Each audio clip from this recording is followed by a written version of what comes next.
Bonjour, Église du Seigneur Jésus-Christ dans les quatre coins de la terre. Je vous salue tous au nom de notre Seigneur Jésus-Christ. Je salue mes contemporains, tous ceux qui sont dans les quatre coins de la terre, qui gémissent et soupirent attendant l'avènement de notre Seigneur Jésus-Christ, le jour de l'enlèvement. Car c'est ce jour que nous attendons maintenant. Le thème de l'enseignement de ce matin, ou de cet après-midi, je veux dire, c'est le chiffre 666. C'est le thème de l'enseignement de ce matin. Le chiffre 666. Nous allons parler un peu de ce thème. Plusieurs ont déjà enseigné, prêché là-dessus et posté dans les réseaux sociaux. Mais je vais aussi apporter ma modeste contribution afin que le peuple du Seigneur soit édifié. C'est-à-dire je voudrais aussi apporter ma part de pied à l'édifice. Et je veux que nous remettons ce moment entre les mains du Seigneur. Seigneur, je remets ce moment entre tes mains. Par ton esprit, que ce lieu soit entièrement couvert par ta présence et par tes saints anges. Et permets que je puisse donner cet enseignement, cette révélation, Seigneur, selon ta volonté. Accorde-moi la grâce, Seigneur, de la fidélité dans la transmission. Et ouvre, Seigneur, les cœurs et les oreilles de tous ceux qui vont entendre afin qu'ils puissent comprendre cette révélation. Et que les gens se préparent de plus en plus. Au nom de Jésus-Christ, Amen. Une fois de plus, bon après-midi et bonsoir. Ça dépend de l'heure que vous allez visionner, ou bonjour. Ça dépendra de l'heure que vous allez visionner. Ou écouter et suivre ces messages. Le thème c'est 666, le chiffre 166. Ouvrons nos Bibles dans le livre d'Apocalypse chapitre 17. Apocalypse chapitre 17, nous allons lire seulement 2 versets. Apocalypse chapitre 17. Lisons le verset. Nous allons lire le verset 5 et le verset 6. Apocalypse 17, verset 5 à 6. Voici ce que l'apôtre déclare. Sur son front était écrit un nom, un mystère. Babylone la grande, la mère des impudiques et des abominations de la terre. Et je vis cette femme ivre du sang des saints et du sang des témoins de Jésus. Et en la voyant, je fus saisi d'un grand étonnement. Donc l'apôtre Jean, lui, il était un apôtre prophète. Pourquoi? Parce que dans Apocalypse 10, quand la voix lui a demandé d'aller prendre le livre qui était entre les mains de l'ange qui avait le pied droit sur la terre, le pied gauche sur la mer, et qui avait la main levée, quand Jean allait prendre le petit livre, on lui a dit mange, il sera doux dans ta bouche, mais dans tes entrailles il sera amer. Et c'est comme ça, c'est ce qui s'est passé. Quand Jean a mangé, on l'a dit ceci à Jean, il faut maintenant que tu prophétises sur beaucoup de peuples, sur beaucoup de langues, sur beaucoup de nations. Donc, si vous voulez comprendre ce qui s'est passé là avec Jean, en réalité c'était un appel. On plaçait Jean là dans un autre appel qui est l'appel prophétique. Si vous lisez Ézéchiel chapitre 2, vous allez comprendre. Dans Ézéchiel chapitre 2, il dit qu'il a vu une main qui était tendue vers lui et il y avait le livre. On lui a dit, mange ce rouleau, nourris ton ventre et va, parle à la maison d'Israël. Donc quand Dieu veut t'envoyer prophétiser pour les nations, il faut qu'il te donne d'abord cela, ce petit livre pour que tu puisses manger. Et dès que tu manges, tu peux parler maintenant sur les nations et sur les peuples. Pour moi, cela m'a été donné depuis les années 2013. Ce petit livre, j'en ai mangé. Et regardez maintenant, Jean qui était un apôtre prophète, Dieu a montré à Jean une vision au travers de l'ange qu'il a envoyé vers lui. Et dans cette vision, Jean dit que l'un des 7 anges de ceux qui tenaient les 7 coupes lui a dit, viens, je te montrerai le jugement de la grande prostituée. Et quand Jean a vu cette grande prostituée qui était une femme, et la Bible dit dans Proverbe que cette femme était assise sur une bête écarlate qui avait 7 têtes et 10 cornes. Et Jean dit que sur le front de cette femme, nous allons plus parler sur ce qui était écrit sur le front de cette femme. Jean dit que sur le front de cette femme, il a vu un nom qui était un mystère. Et sur le front de cette femme était écrit Babylone la grande. Et il dit que le nom là c'est un mystère. Vous comprenez? C'est ce que Jean l'apôtre dit. L'apôtre prophète dit. Que ce nom c'est un mystère. Et nous allons expliquer ce mystère aujourd'hui. Parce que le Seigneur le veut ainsi. Et Jean dit qu'il était étonné de voir cette femme, ivre du sang des saints et du sang des témoins de Jésus. Jean était étonné. Comment Jean peut voir une femme ivre du sang des saints, du sang des témoins et il est étonné? Non. En réalité, Jean était un apôtre prophète. Et nous savons tous que les apôtres de l'Église est bâtie sur le fondement des apôtres et des prophètes. Ça veut dire que Jean, en voyant cette femme, Jean a vu une église. Vous comprenez? Jean a vu que dans le futur, une église viendra, ou une église sera établie. Et cette église-là, on va retrouver chez elle le sang des saints et le sang des témoins de Jésus. Vous voyez?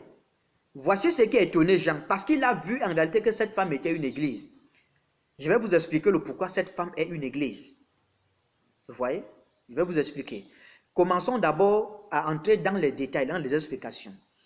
Qui est la femme? La femme représente qui, n'est-ce pas? Regardons dans Apocalypse chapitre 17. Lisons le verset 18 du même chapitre 17. Apocalypse 17, nous allons lire le verset 18 seulement. Voici ce que le verset 18 nous dit. Et la femme que tu as vue, c'est la grande ville qui a la royauté sur les rois de la terre. L'ange dit à Jean que la femme, c'est la grande ville qui a la royauté sur les rois de la terre. Et la bête. Qui est la bête? Que signifie la bête? La bête qui a 7 têtes et 10 cornes.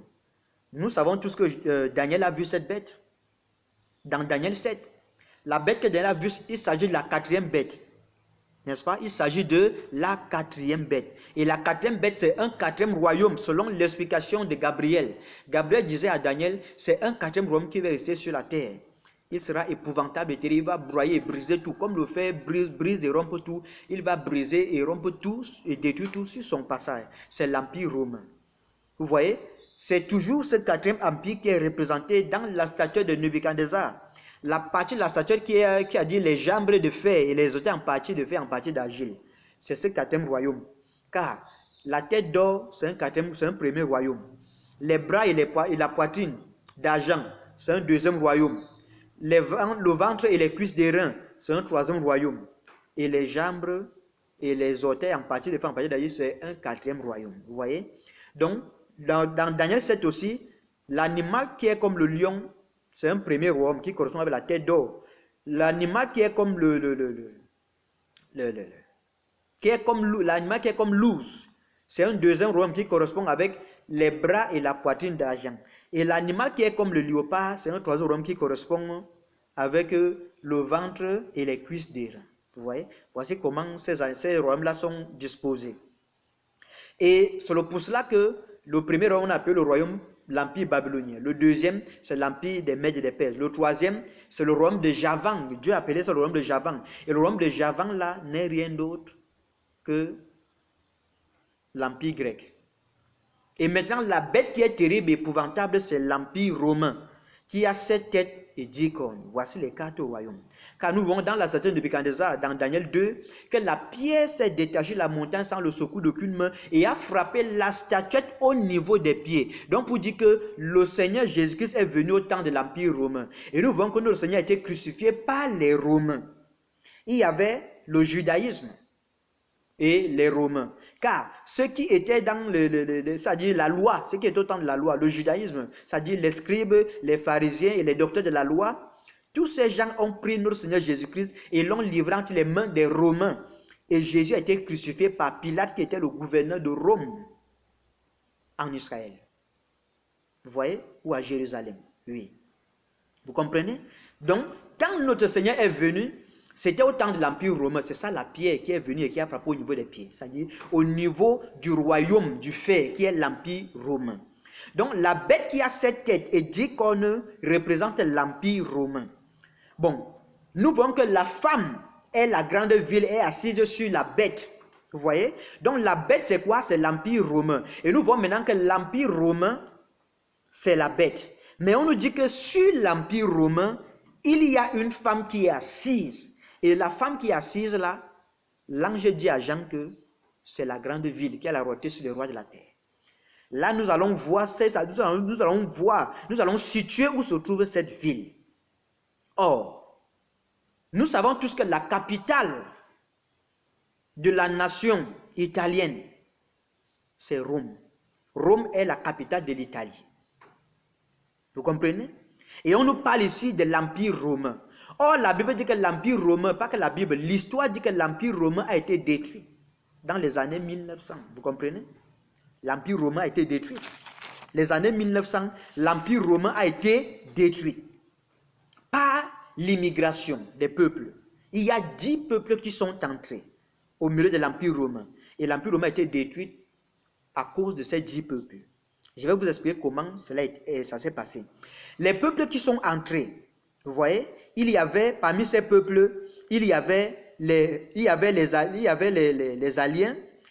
les Huns, il y avait les Goths, vous voyez un peu, il y avait les Mongols, il y avait les Germains, il y avait plusieurs peuples, vous voyez un peu, même d'autres Chinois même étaient parmi aussi dans cette histoire.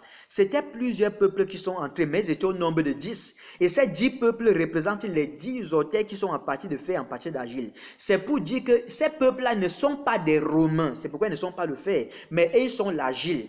Pourquoi ils sont l'argile? Parce qu'ils sont des peuples faibles, qui sont soumis, qui sont sous la domination de l'Empire romain. Souvenez-vous, à l'école, on nous enseignait que l'impérialisme, c'est la domination. C'est-à-dire, c'est la politique d'une nation qui tend à soumettre, ou bien qui soumet d'autres nations, d'autres peuples sous sa domination. Vous comprenez? C'est ça l'impérialisme. Et si les autres 10 peuples étaient représentés comme l'argile, pourquoi? C'était des peuples faibles, vous comprenez? Faibles, qui étaient sous la domination de l'Empire romain. Et l'Empire romain est représenté comme le faible, pourquoi? Parce que c'est Rome qui dominait sur ces peuples. Maintenant, ils se sont mélangés. Comme il y a eu, c'est-à-dire il y a eu ce qu'on appelle l'immigration. Les gens sont entrés, c'est-à-dire au milieu de Rome. Ces 10 peuples sont entrés à Rome. Et maintenant, quand ils sont entrés, Rome a été détruit comment?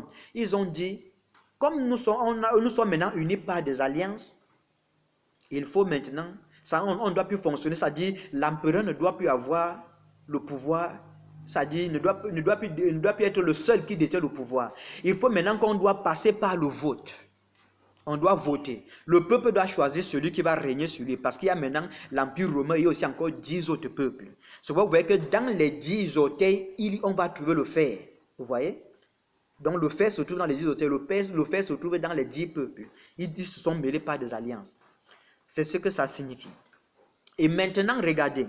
Ils ont établi maintenant ce qu'on appelle, dans les élections, on appelle ça la démocratie. C'est le gouvernement du peuple, par le peuple et pour le peuple. Vous voyez, ça la démocratie. Le gouvernement du peuple, par le peuple et pour le peuple. Mais ça, ce n'est pas bien, car on a vu, la démocratie a vu le jour depuis le livre de 1 Samuel. Quand le peuple a dit à Dieu, mets sur notre tête, a dit à Samuel, il faut que tu établisses notre tête un roi qui va sortir et entrer avec nous. Et en faisant ça, ils ont rejeté l'Éternel comme roi et ils ont établi un autre roi. Or, ça c'était pour accomplir la prophétie qui disait, quand même tu vas décider de mettre un roi sur ta tête, il faut que ça soit quelqu'un du milieu de tes frères qui soit ton roi. Mais ce n'est pas le cas. Nous n'avons pas établi sur notre tête comme roi un homme, mais on a plutôt établi Satan qui est l'Antichrist. Je vais vous montrer cela. Regardez, comme ils ont décidé à commencer, voici comment l'Empire romain s'est effondré. Si l'Empire romain était détruit physiquement, non, l'Empire romain était détruit dès lors où ils ont décidé de commencer à voter pour choisir un empereur. Parce qu'automatiquement, ça n'allait pas tomber sûrement sur un Romain. Vous comprenez? Voici là où l'Empire romain était détruit. Or, la Bible dit que la bête qui était, elle n'est plus, elle reparaîtra. Comme la bête, c'est l'Empire romain. L'Empire romain a été détruit selon les hommes, devant les hommes. Mais Dieu nous dit que cette bête reparaîtra. Maintenant, l'Empire romain antique, l'Empire romain païen qui a été détruit est revenu sous la Rome païenne. Est revenu sous la Rome papale. Vous comprenez? Donc, l'Empire romain païen est devenu l'Empire romain papal. Donc, faites attention avec la papauté. La papauté, en réalité, c'est l'Empire romain actuel. Pourquoi? Et nous voyons que la papauté est établie où? Au Vatican, n'est-ce pas? Et le Vatican est où? Le Vatican est une ville qui est dans la ville de Rome. C'est un État dans l'État de l'Italie. C'est l'État du Vatican dans l'État de l'Italie. Et cette ville du Vatican est où? Établie et basée à Rome. Dans une superficie, c'est-à-dire de 49 à 50 hectares environ. Vous comprenez? Voici la superficie du Vatican. Mais comment il peut avoir un État dans un État? Souvenez-vous, dans la Bible, dans Ésaïe 14 et même dans Ésaïe 28, Lucifer a décidé de monter au-dessus des nuées, d'établir son trône au-dessus du trône de Dieu. C'est-à-dire qu'il voulait créer son royaume dans le royaume de Dieu. Et Dieu a dit jamais, tu ne peux pas créer ton royaume dans mon royaume. Dieu l'a chassé du ciel et il est venu sur la terre. Et sur la terre, quand Dieu a créé les hommes, Dieu a poursuivi Lucifer sur la terre pour dire, je ne veux pas que tu restes sur la terre. Voici pourquoi Dieu qui est la parole, il s'est fait homme, Dieu s'est fait homme, et il s'est révélé à nous en tant que Jésus-Christ. Et il habitait parmi nous plein de grâce et de vérité. Et on l'a appelé le Fils de Dieu. Pourquoi? Parce que Dieu s'est fait homme. Il a poursuivi Satan pour dire, je ne veux pas que tu restes sur la terre. Et il a dit, afin que ça accomplisse la parole, il dit, tout lieu où la plante de votre pied, je vous le donne en héritage. Comme les pieds de notre Dieu, l'Éternel, le Seigneur Jésus-Christ, ont foulé la terre, Satan a fui. Souvenez-vous, quand il est venu et il a dit, mais es-tu venu pourquoi? Est-ce que tu viens pour nous tourmenter avant le temps? Vous comprenez? Il savait que le Seigneur devait l'être tourmenté. Satan savait que le Seigneur devait lui tourmenter, lui et toute son armée. C'est pourquoi Satan et son armée, c'est Satan qui parlait au travers de ce démoniaque. Quand il disait que, mais es-tu venu nous troubler avant le temps? Jésus a dit, allez, quittez, sortez de ce qu'il dit, laisse-nous entrer dans les ports. C'est pour dire, en ces temps-ci-là, tous ceux qui refusent de vivre selon la vérité, tous ceux qui refusent de se dépouiller, qui vivent dans l'impureté, l'impudicité, dans les souillures, c'est ça le porc, c'est un animal impur. Les démons vont faire de leur corps leur demeure. Et les porcs sont allés où? Directement dans la mer. Les porcs sont morts là-bas dans la mer, dans le lac. Vous voyez? Et Jésus a dit, je ne veux pas aussi que vous restez dans les eaux ou dans la mer. Voici le pourquoi le Seigneur dit aux disciples qu'avancez pendant que je vais renvoyer la foule. Et quand le Seigneur est monté à la de prier, il a commencé à marcher sur la mer, sur les eaux. C'était pour dire, je vous poursuis même encore sur les eaux. Je ne veux pas vous voir ici sur les eaux, sur la terre. Et voici le pourquoi il s'est levé de la mer, de l'eau, un grand tourbillon. C'est ça qui a fait que Satan a fui encore la mer. Il est parti. Mais nous les humains, ignorants de l'autorité que Dieu nous a donnée, nous avons laissé Satan habiter sur la terre. Nous lui avons donné une place, une position. Vous voyez, à cause de la démocratie. Voici le pourquoi Dieu doit être le seul souverain. C'est pour ça que la Bible dit que Dieu agit d'après le conseil de sa volonté. Il n'a pas besoin de l'élection. Il n'a pas besoin de la démocratie, car la démocratie, c'est une vision de Satan. Parce qu'il savait que par la démocratie, le peuple allait l'établir roi de la terre. Voici pourquoi Dieu l'appelle le prince de ce monde. Le Dieu de ce siècle. Ça ne veut pas dire que c'est Dieu qui a fait le Dieu, non. C'est nous les humains. Pourquoi? Parce que les hommes ont donné à Satan une place à Rome. Et à Rome, principalement au Vatican. C'est là-bas qu'il est établi. Vous voyez, les hommes. Écoutez, je vais bien vous expliquer ça. Si Rome est la bête qui a cette tête, et on dit que la femme qui est la grande ville, qui a la royauté sur le roi de la terre, est assise sur la bête, c'est le Vatican qui est un État qui est assise dans Rome, la capitale de l'Italie. Vous comprenez maintenant?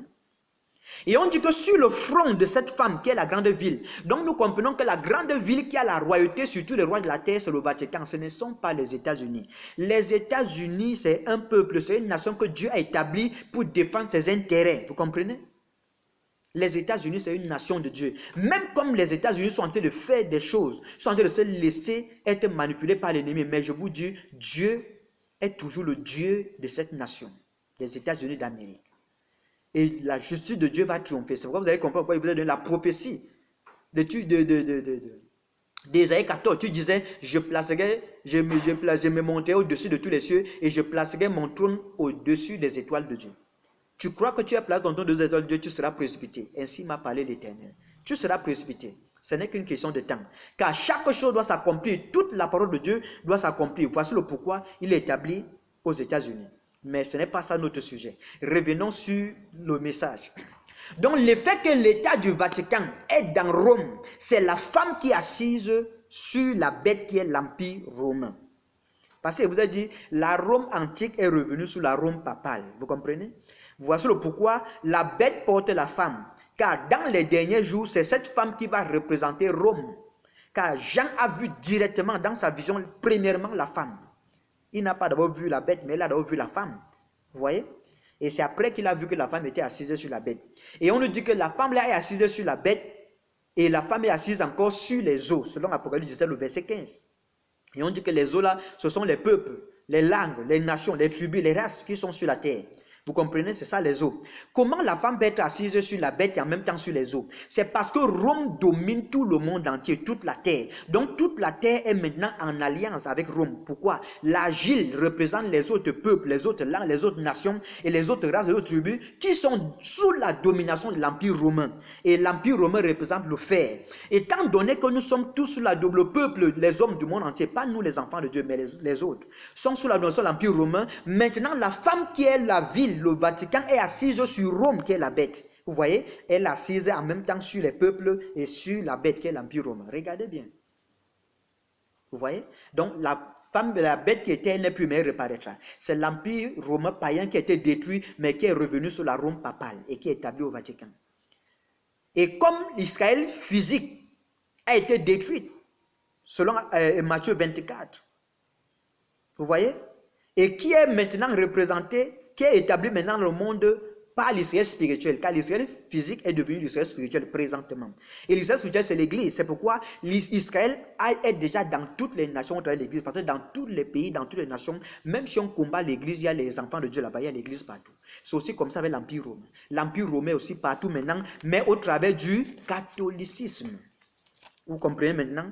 C'est un système terrible. Le catholicisme est un système terrible, je vous dis la vérité, devant l'Éternel des armées, qui m'a appelé, Jésus-Christ de Nazareth. C'est un système terrible. Si vous ne connaissez pas ce système, il faut faire attention. Maintenant, on dit que la femme est assise sur la bête, et la bête là a 7 têtes. Que symbolisent les 7 têtes de la bête? On dit que les 7 têtes de la bête, selon Apocalypse 17, le verset 9, les 7 têtes sont 7 montagnes sur lesquelles la femme est assise. Et comme la femme c'est la ville, on va dire que c'est aussi 7 montagnes sur lesquelles la ville est bâtie ou la ville est assise. Or, allez dans le net, cliquez les 7 montagnes de Rome. Vous allez voir, on va vous parler de la première montagne. On va vous parler du Palatin, on va vous parler de l'Aventin, on va vous parler du Caelius, on va vous parler du Capitole, on va vous parler de l'Esquilin, on va vous parler du Viminal et on va vous parler du Quirinal. Voici les 7 montagnes sur lesquelles la ville de Rome est bâtie. Et on dit que la femme est assise sur la bête qui a 7 têtes. Donc la ville de Rome est bâtie sur 7 montagnes. Et le Vatican est dans la ville de Rome, ou est sur la ville de Rome. Pourquoi? Parce que c'est le Vatican qui a la domination et l'autorité sur toutes les villes de la terre et sur tous les rois de la terre, sur tous les souverains de la terre. C'est le Vatican. Les États-Unis sont établis, pourquoi? À cause de Dieu. Mais en réalité, c'est le Vatican. Regardez, c'est le Seigneur qui nous montre cela, c'est le Vatican. Ce n'est pas moi qui dis, j'interprète la prophétie de l'Apocalypse. Vous voyez? Maintenant, regardez. Et on dit que sur le front de cette femme, qui est la ville, et on se rend compte que la ville là, ce n'est même pas la ville de Rome. Car dans la ville, il y a une autre ville qu'on appelle le Vatican, qui est un état dans un état. Parce que les hommes, ce que Dieu a refusé que ça se fasse dans son royaume, au ciel. Quand Satan voulait créer son royaume dans le royaume de Dieu, Dieu l'a chassé. Nous les hommes, nous ne l'avons pas chassé. Nous l'avons laissé. Or, il est dit qu'on ne doit pas faire alliance avec ces peuples, c'est dans Deutéronome. Mais comment on a pu faire alliance? Comment on a réussi? Comment on a pu faire cela? En faisant alliance avec Satan et en lui donnant un territoire. Car souvenez-vous, quand on fait alliance avec un peuple, on doit donner une parcelle de terre à ce peuple. C'est vrai, les nations qui sont, c'est-à-dire en alliance, vous voyez, en alliance ou en accord. C'est pourquoi vous allez voir dans ces nations-là, on va retrouver les ambassades des autres nations. Et l'ambassade d'une nation dans une autre nation, c'est cette nation-là. L'ambassade des États-Unis au Cameroun, la parcelle où il y a cette ambassade-là, ce sont les États-Unis. Ce n'est plus le Cameroun. Tu peux faire des dégâts là-bas, on dit que tu as commis, c'est-à-dire des choses contre les États-Unis. Et tu seras jugé selon la loi de l'Amérique. Donc, le Vatican, sur la terre, c'est le royaume satanique, c'est le royaume des ténèbres sur la terre. Ainsi m'a parlé l'Éternel. Vous comprenez? Nous ne devons plus cacher ces choses. Nous ne devons plus cacher ces choses. Excusez. Nous ne devons plus cacher ces choses, excusez-moi. Vous voyez? Nous sommes dans les temps de la fin. La Bible dit Dieu a dit de ceci à Daniel. C'est le livre. Il concerne encore les temps de la fin. Car dans les temps de la fin, plusieurs le liront et la connaissance augmentera. Ceux qui connaîtront leur Dieu agiront avec fermeté. Vous voyez, je m'en fous de tout ce qui peut arriver. Mais nous devons révéler la vérité de Dieu. Satan sait que la connaissance doit augmenter et que nous devons révéler ces choses par la grâce de notre Dieu. Vous comprenez ces choses? Regardez cette nation. La terre a fait alliance avec celui qu'il ne faut pas. Et la terre a établi comme roi. Parce qu'on dit que c'est la ville, la grande ville, qui a la royauté sur tous les rois de la terre. Ça veut dire que si tous les autres rois de la terre, c'est cette ville qui a la royauté sur ces rois-là, ça veut dire que c'est le roi de cette ville, c'est le président de cette ville qui est le roi de toute la terre. Vous voyez maintenant? Et là s'accomplit un Samuel. Ils ont demandé à Samuel de mettre à leur tête un roi. Et Dieu dit, écoute la voix du peuple. Pardon. Fais exactement, fais entièrement selon tout ce qu'ils t'ont dit. Et il dit, ce n'est pas toi qui le rejette, c'est moi l'Éternel qui le rejette. Il dit, ce peuple-là a toujours fait comme ça avec moi. Et vous voulez toujours nier que ce n'est pas la parole de Dieu? Si Samuel a fait cela, on a dit que Dieu a établi. Ce n'est pas Dieu qui a donné au peuple Saül comme roi. C'est pourquoi le nom de Saül veut dire choix du peuple. Ça veut dire que c'est le choix du peuple. C'est le peuple qui a choisi, c'est la volonté du peuple. Ce n'est pas la volonté de Dieu et de ses prophètes. Les prophètes de Dieu et leur Dieu sont contre ces choses. Mais c'est la volonté, c'est le choix du peuple. C'est la volonté du peuple. C'est le peuple qui a établi Saül. Voici le Saül de cette génération. Vous comprenez maintenant? Comprenez la parole de Dieu. Voici le Saül là-bas. Saül est établi là-bas. Et c'est pour cela que Dieu, dans sa colère, va l'arracher. C'est pour ça qu'il a dit que cette ville sera brûlée par le feu. Attendez, vous allez voir, la parole de Dieu s'accomplira. Cette ville sera détruite par le feu, brûlée par le feu. Il veut dire qu'en une seule journée, toutes ces fléaux te sont arrivés. Vous voyez?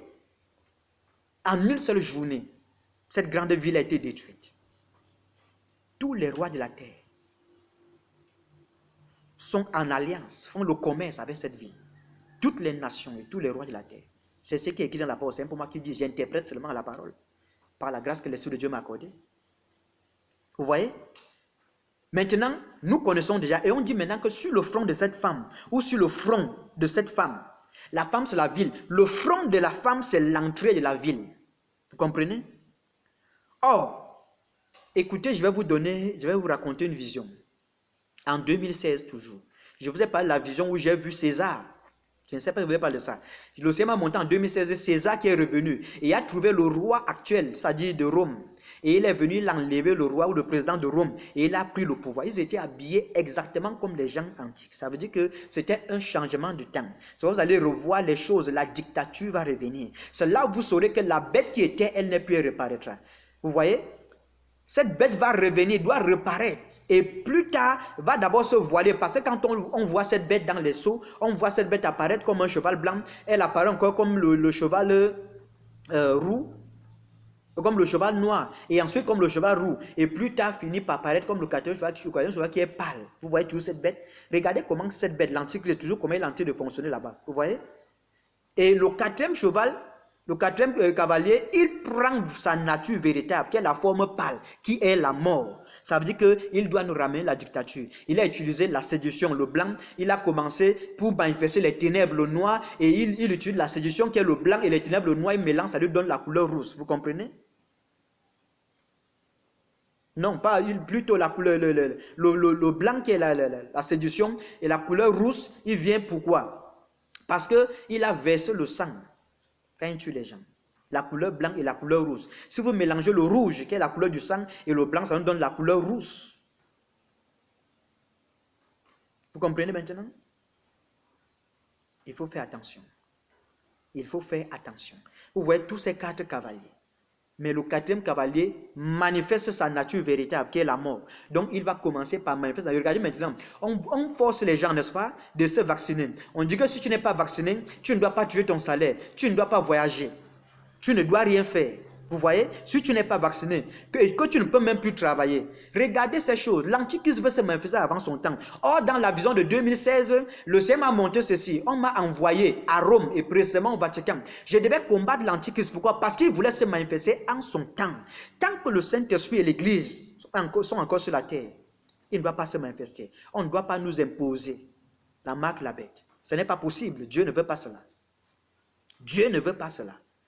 Et voici pourquoi j'ai été envoyé et j'ai combattu. Et ce qui était marrant, c'est que je suis arrivé à l'entrée du portail, à l'entrée du Vatican. Il y a un grand portail. Et sur ce grand portail, j'ai trouvé un prophète. Et je disais à ce prophète, mais pourquoi l'Éternel t'envoie et tu restes placé au lieu d'aller faire ce qu'on t'a demandé? Il dit, c'est impossible ce que le Seigneur me demande de faire. Je lui ai dit, l'Éternel t'envoie. Et tu dis que c'est impossible. Et c'est comme ça que j'ai dit à ce prophète, attends. Et vous regardez comment la parole de Dieu va s'accomplir. Et je suis passé par le portail. Quand je suis entré, j'ai vu un luxe terrible. J'ai combattu là-bas toute la nuit avec l'Antichrist. Je vous dis la vérité. Si je vois cet homme même à la télé, je vais le reconnaître. Je l'ai vu clairement. Je vous dis la vérité. Je l'ai vu clairement. Et je vous dis, je le connais. Je connais qui est l'Antichrist. Je le connais. Attendez, vous allez voir. Je le connais. Il est déjà là. Il est déjà là. Mais il faut seulement le temps de sa manifestation qu'on attend maintenant. Il doit se manifester physiquement. C'est-à-dire dans le temple de Dieu, se proclamant lui-même Dieu. Et voici le temple là qu'on est en train de construire à Jérusalem. C'est Donald Trump qui a ordonné la construction du temple. C'est pourquoi il est le Cyrus de notre génération. Le président Donald Trump, il est le choix de Dieu. Vous comprenez? Il est le choix de Dieu pour notre génération. Pour être sur le trône des États-Unis. Donald Trump. Vous comprenez? Et le temple qu'on est en train de construire à Jérusalem, c'est dans ce temple-là que l'Antichrist doit s'asseoir et se proclamer lui-même Dieu. Mais spirituellement, il est entré dans le temple de Dieu et il se proclame lui-même Dieu et les hommes le reconnaissent ainsi. C'est pourquoi, faites attention. La Bible dit, n'appelez personne sur la terre Père, car un seul est votre Père, celui qui est dans les cieux. Mais vous avez une personne que vous appelez le très saint Père. Faites attention. Ne l'appelez plus le très saint Père. Vous ne connaissez pas qui il est. Celui que toute personne que vous appelez le très saint Père ou celui que vous appelez le très saint Père, en réalité, c'est lui le faux prophète. Vous comprenez? C'est lui le faux prophète, selon ce que dit la Bible, car il a une doctrine qui ne vient pas de Dieu. Et l'Antichrist aussi doit être là où se trouve le faux prophète, car l'esprit du Christ est toujours avec son prophète. Et l'esprit de l'Antichrist, là où se trouve le faux prophète, là aussi se trouve l'Antichrist. Et là où se trouve le prophète de l'Éternel, là où se trouve l'Éternel. Vous comprenez? Pendant que je vous parle, je suis ici, l'Éternel est avec moi. Ou le Christ est avec moi. Il est en moi et il est avec moi. Et l'Antichrist aussi est aussi là où il y a le faux prophète et il est aussi dans le faux prophète. Comprenez cela. J'interprète la parole de Dieu. C'est pourquoi la Bible dit n'appelez personne sur la terre Père. Ça n'a rien à y voir si vous appelez les pasteurs ou vos pasteurs mon père spirituel ou ceci. Car Élisée, dans 2 Rois, a appelé Élie mon père, chargé sa cavalerie. Vous voyez? Paul a dit, même quand vous aurez 10 000 mètres en Christ, je reste et demeure votre seul Père. Car c'est moi qui vous ai engendré en Christ par l'évangile. Vous voyez? Donc, appeler quelqu'un Père spirituel, ce n'est pas un point. Mais celui que vous appelez le très saint Père, on ne dit pas un très saint, mais on dit le très saint Père. Donc, faites attention. Faites attention. Il y a des choses que vous ne comprenez pas. Maintenant, on dit que sur le front, cette femme écrit un nom, un mystère. Et quand je parlais à ce prophète et que je suis parti combattre toute la nuit avec l'Antichrist et suis rentré, j'ai vu quelque chose, il y avait quelque chose écrit sur le grand portail du Vatican. Sur ce grand portail était écrit un nom. Et ce nom, c'est aussi un mystère. C'était écrit Vicarius Filii Dei. Vous comprenez? Sur le grand portail du Vatican, à l'entrée du Vatican, sur le grand portail, était écrit Vicarius Filii Dei. Parce que j'ai trouvé le jeune prophète là, il était placé à l'entrée. Et devant le portail, c'est là que sur ce même portail était écrit Vicarius Filii Dei. Vous comprenez, peuple de Dieu? Je vais maintenant vous dire le pourquoi. Je vous dis que c'est le Vatican qui est la femme qui est assise sur la bête qui est la ville de Rome, qui est encore l'Empire romain. La grande ville là, c'est le Vatican. Regardez maintenant le pourquoi je vous dis que c'est le Vatican. Quand le Vatican est un État dans un État. Et je vous ai dit que le Vatican c'est un État dans un État. Pourquoi? Parce que si elle voulait établir son trône, son royaume dans le royaume de Dieu, Dieu l'a chassé. Mais sur la terre, on lui a donné une place. Ça veut dire qu'il y a eu alliance. Oh, Dieu dit, ne faites pas alliance avec ce peuple. Mais nous, on a fait alliance avec ce peuple-là. C'est un danger pour nous.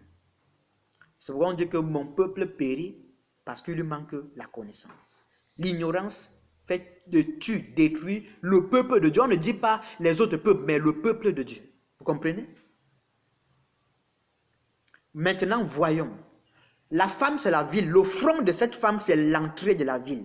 Or, à l'entrée de la ville du Vatican, il y a un portail. Et sur ce portail, c'est-à-dire le grand portail même, l'entrée principale de la ville du Vatican. Et sur le grand portail, qui est le front de la femme, parce que la femme c'est la ville, sur ce portail est écrit un nom qui est un mystère. C'est écrit Vicarius Filii Dei. Mais Jean, l'apôtre prophète, a vu Babylone la grande. Vous comprenez? Jean a vu Babylone la grande. Je vais vous expliquer que Vicarius Filii Dei et Babylone la grande, ça veut dire la même chose. Allons dans le livre de Daniel. Allons dans Daniel chapitre 4. Allons dans Daniel chapitre 4. Lisons le verset 29, le verset 30.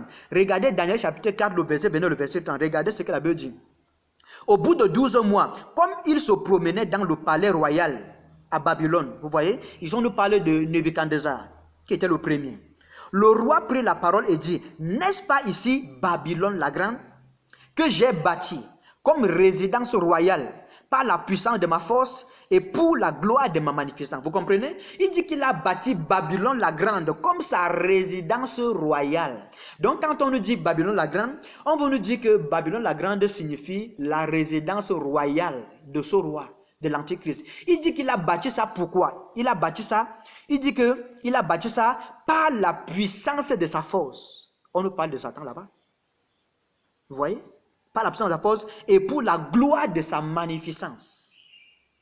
Celui qui est établi là-bas, celui qui est comme roi là-bas, il établit ça par la puissance de sa force et pour la gloire de sa magnificence. Pas de l'Éternel, mais pour lui. Vous voyez Satan là-bas? Faites attention. C'est Satan qui est le roi du Vatican. Faites attention. Église du Seigneur, peuple du monde entier, faites attention. Vous ne connaissez pas celui qui est assis là-bas. C'est pourquoi le Seigneur dit, jugez selon la justice et non selon l'apparence. Vous jugez selon l'apparence, vous ne jugez pas selon la justice, car la justice part au-delà. Vous comprenez? Regardez. Ce n'est pas moi qui le dis, regardez. Et maintenant, Jean voit Babylone la grande. Nebuchadnezzar le premier nous dit que Babylone la grande, il a bâti cela comme la résidence royale. Oh, la résidence royale de celui qui voulait établir son royaume. Donc l'homme de Dieu qui était chassé, nous on lui a donné une place sur la terre. Et il a occupé le Vatican. Et le Vatican est bâti sur une superficie de 49 à 50 hectares environ. Vous comprenez? Voici ce qu'on a donné à Satan pour bâtir son royaume sur la terre. L'ambassade des ténèbres sur la terre. Des royaumes Satan sur la terre, c'est le Vatican. J'interprète la parole de Dieu. Vous comprenez? Maintenant, je vais vous dire, regardez maintenant, je vais vous montrer, j'ai pris le temps d'écrire. Regardez, je vais vous montrer comment on calcule cela. Vicarius Filii Dei, je vous ai parlé, n'est-ce pas? L'écriture que j'ai vue, regardez bien comme c'est ici. Vicarius Filii Dei, regardez. On a V-I-C-A-R-I-V-S, Vicarius. Filii, F-I-L-I-I. Et Dei, c'est D-E-I. Que signifie Vicarius? Vicarius signifie vicaire. Vous comprenez? Filii signifie fils. Dei, c'est Dieu. Passons par la déité. Or, un vicaire signifie celui qui a la place de quelqu'un.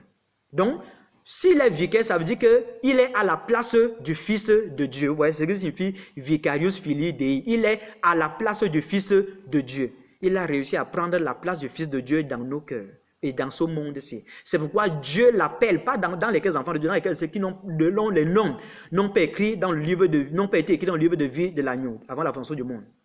Il est établi, il a pris la place du Fils de Dieu dans leur cœur. Le Fils de Dieu, c'est Jésus-Christ et Jésus-Christ, c'est le Dieu Tout-Puissant. Vous voyez? On dit qu'il a la place du Fils de Dieu. Ça veut dire que même sur la terre, il a pris la place du Fils de Dieu. C'est pour ça que quand les gens même s'approchent de lui, on se prosterne devant lui et les gens passent le temps à baiser ses pieds. C'est le signe de l'adoration. Souvenez-vous qu'il y a une femme qui pleurait, qui a mouillé les pieds avec ses larmes, a essuyé avec ses cheveux et a baisé les pieds du Seigneur Jésus-Christ. Faites attention. Regardez bien la parole de Dieu. Et maintenant, on enlève, puisqu'on dit que le nom, c'est un nombre d'hommes et son nom, c'est 166. Un nombre est composé des numéros et le nom est composé des lettres, n'est-ce pas? Ça veut dire qu'on doit trouver les lettres et les numéros. Maintenant, les lettres ici, là, ce sont les lettres que j'ai entourées. A, R, S, E et D. Ça, ce sont les lettres de l'alphabet français. Pourquoi? Parce que la langue officielle du Vatican, c'est le français, c'est la langue française. Vous comprenez? Et la langue officielle de l'Église, le catholicisme, c'est le latin. Vous voyez? Voici pourquoi c'est écrit ici en latin et en alphabet français, ça dit en latin, qui est l'alphabet français de Rome ou de l'Italie, et en alphabet français et en alphabet français. Vous voyez? Donc il y a l'alphabet français de Rome et il y a l'alphabet français, et il y a l'alphabet de Rome et l'alphabet français. C'est pourquoi ici je vais retirer les lettres de l'alphabet français. Ce sont ces lettres-là que j'ai encerclées. A, R, S, F, E. Ça veut dire que ces lettres-là n'ont pas de numéro dans l'alphabet de Rome ou de l'Italie ou l'alphabet latin. Vous comprenez? Maintenant, on va commencer à calculer. Comme c'est en chiffres romains, V c'est 5, I c'est 1, C c'est 100, I c'est 1, V c'est 5, n'est-ce pas? Si on fait maintenant 5 plus 1 égale 6, plus 100, ça fait 106, plus, on fait encore 5 plus 6, 5 plus 1, ça fait 6, donc 106 plus 6 encore, ça donne 112, ça c'est pour Vicarius. Maintenant, Phili, comme on a encerclé F, ça veut dire qu'on a enlevé F, on reste seulement avec I, L et 2 I encore. I c'est 1, L c'est 50, les 2 I c'est 1, 1. Vous voyez, ça nous donne 53. Maintenant, DI, on a encerclé E, ça veut dire qu'on a enlevé E, on reste seulement avec D et I. D donne 50 et I donne 1, ça fait 501. Maintenant, si vous faites 112 plus 53 plus 501, ça nous donne 666. Vous voyez maintenant le lieu de sa résidence qu'il a bâti pour la puissance de sa force et pour la gloire de sa magnificence. Regardez, ce n'est pas moi qui ai écrit cela. Ce sont eux qui ont écrit. Nous, on interprète seulement les Écritures. Donc, Vicarius nous donne 112. Phili nous donne 53. Dei nous donne 501. Et quand on fait la somme de tout, ça nous donne 666. Peuple du monde entier. Église du Seigneur Jésus-Christ. Est-ce que vous voyez ceci? Soyez sages. Comprenez les temps où nous sommes maintenant. Comprenez ces temps. Moi, j'interprète seulement les Écritures. Vous voyez? C'est ce que je voulais vous montrer là-bas. Vous avez vu Vicarius Filii Dei?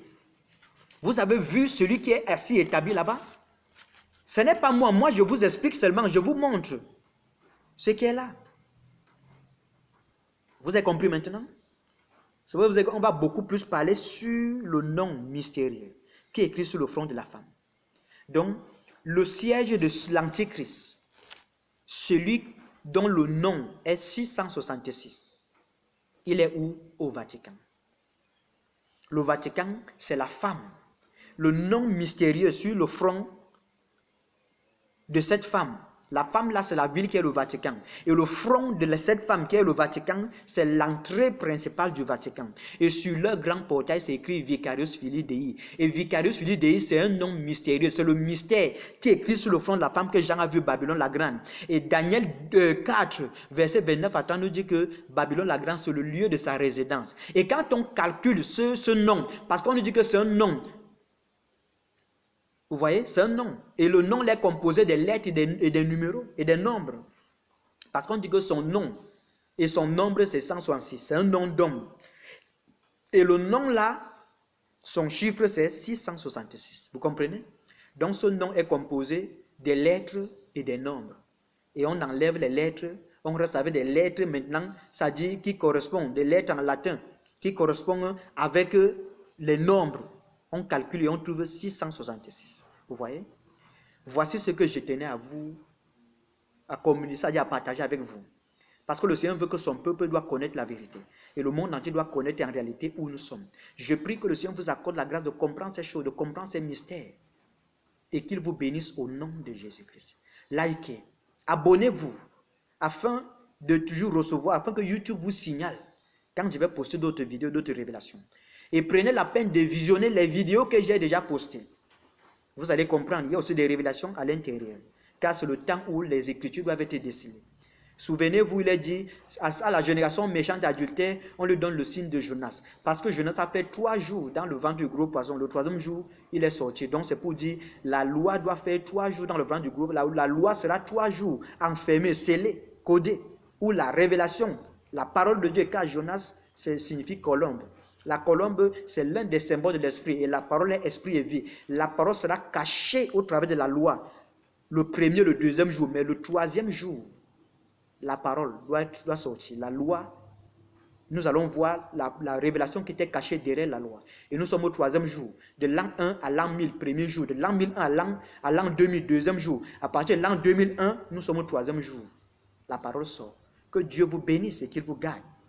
Likez, abonnez-vous et suivez aussi les autres vidéos que j'ai postées. Que le Seigneur vous bénisse au nom de Jésus-Christ de Nazareth. Amen. Merci.